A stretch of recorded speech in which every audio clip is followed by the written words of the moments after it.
एक जगह आप जाइएगा नहीं, आपको पता कैसे भाई यहाँ पे आइएगा, इनसे मिलेगा, दादी से मिलेगा, बताएंगी ना कि कैसे मरा इनका बेटा।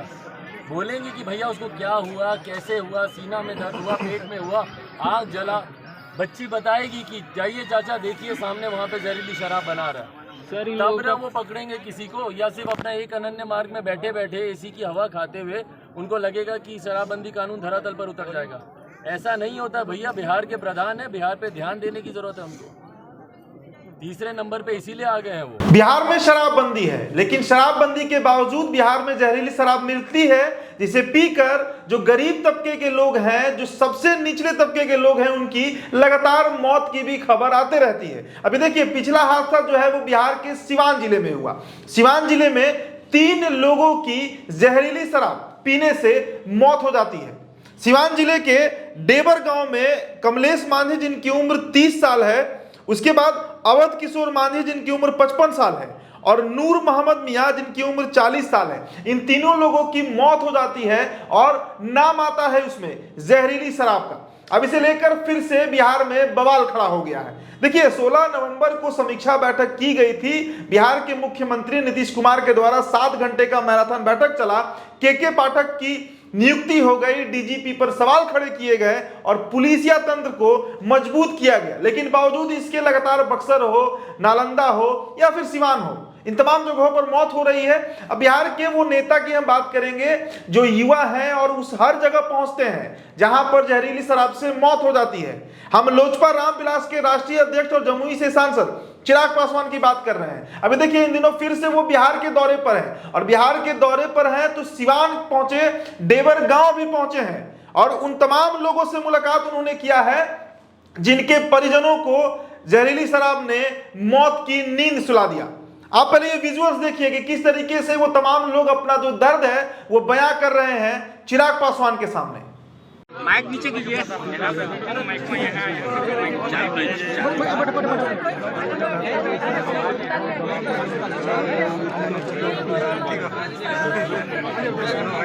तो चिराग पहुंचे हैं डेबर गांव, वहां पर उन लोगों से मुलाकात की है, उन्हें सांत्वना दिया है और नीतीश कुमार के ऊपर कई तरह के उन्होंने सवाल खड़े किए हैं। देखिए ये वीडियो। एक जगह आप जाइएगा नहीं, आपको पता कैसे भाई यहाँ पे आइएगा, इनसे मिलेगा, दादी से मिलेगा, बताएंगी ना कि कैसे मरा इनका बेटा।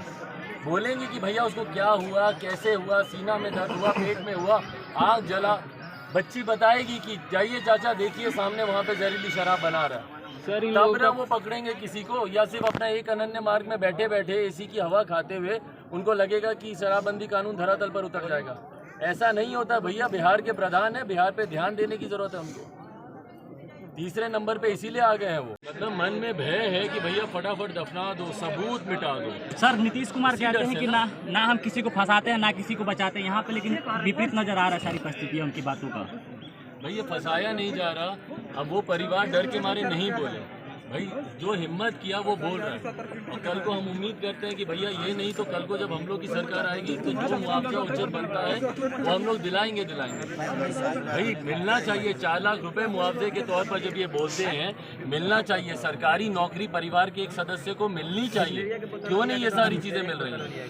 तो अगर ये नहीं बोलेंगे, वो परिवार को डरा दिए लोग, उनसे लिखवाए तो सबसे हैं ये लोग। अच्छा और बताइए कि अगर मान लीजिए हार्ट अटैक आया, जो आया तीनों परिवार में एक साथ आ गया, ऐसा क्या हो गया था भैया कि तीनों को एक ही साथ एक ही जैसी चीजें हो गई? तो भाई ये तो मतलब सफेद झूठ। मतलब प्रत्यक्ष को प्रमाण की जरूरत नहीं होती, जो सारी चीजें सामने, पर उसके बाद भी प्रशासन सोचता है कि हम लोग मूर्ख हैं। भाई हम लोग मूर्ख नहीं है। गांव की जनता भी आज की तारीख में इतनी जागरूक हो गई। आपने फंसाया, बिना पढ़ाए बिना समझाए आपने साइन करवा दिया, पर आज खुल के सब लोग बोल रहे हैं ना।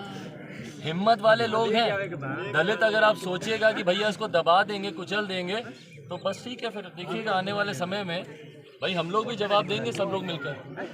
वोट की चोट इस बार भी आपको दिए थे ना, उसके बाद अभी अगली बार फिर आपको समझ में आएगा भैया अगर इस तरीके से मत लीजिए इन बच्चों की हाय।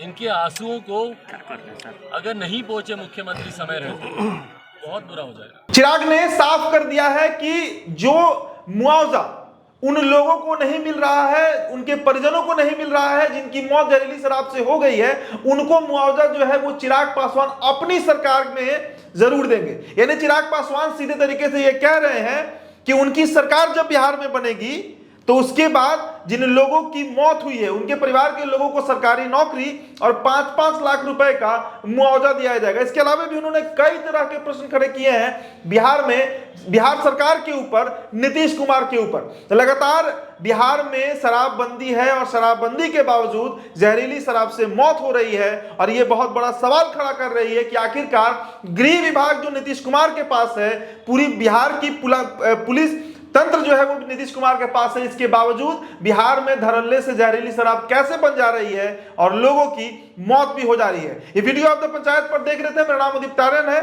चैनल को सब्सक्राइब कर लीजिएगा। आप बने रहिए हमारे साथ। बहुत बहुत शुक्रिया। द पंचायत को सब्सक्राइब कीजिए और स्वतंत्र पत्रकारिता को आगे बढ़ाइए।